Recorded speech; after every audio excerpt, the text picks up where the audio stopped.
അവരെ മയക്കിക്കെടുത്തി അവരുടെ രഹസ്യങ്ങളെല്ലാം പുറത്തേക്ക് എടുക്കും എന്നൊക്കെയാണ് ചിന്തിക്കുന്നത്. അപ്പോൾ ആ പേടിയിലാണ് ആദ്യമൊക്കെ ക്ലയൻസ് ഹിപ്നോതെറപ്പി സജസ്റ്റ് ചെയ്യുമ്പോൾ വന്നിരുന്നത്. ഞാനൊരു 1-2 വർഷങ്ങൾക്ക് മുന്നെയാണ് പ്രാക്ടീസ് ചെയ്ത് തുടങ്ങുന്നത്.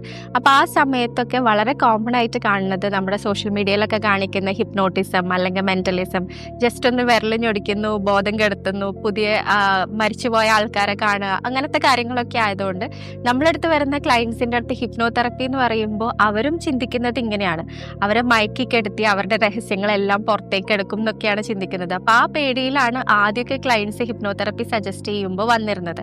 അത്തരം ക്ലയൻസിൽ എന്താ സംഭവിക്കുന്നതെന്ന് പറഞ്ഞാൽ അവരെ ട്രാൻസിലോട്ട് എടുക്കുന്ന സമയത്ത് തന്നെ റെസിസ്റ്റൻസ് ആയിരിക്കും കൂടുതലുണ്ടാവുക. അപ്പോൾ അവരുടെ ഹീലിംഗ് ജേർണി പ്രോപ്പറായിട്ട് അവിടെ സംഭവിക്കുന്നില്ല. പിന്നീട് അങ്ങോട്ട് കുറച്ച് നാളും കൂടെ കഴിഞ്ഞ് അവർക്ക് നമ്മളോടുള്ള വിശ്വാസം കൂടി, ഹിപ്നോതെറപ്പിയിൽ അവർക്ക് വരുന്ന മാറ്റങ്ങൾ അവർ സ്വയം മനസ്സിലാക്കാൻ തുടങ്ങിയപ്പോൾ അതിലൊരു വലിയ മാറ്റം തന്നെയാണ് കാണുന്നത്.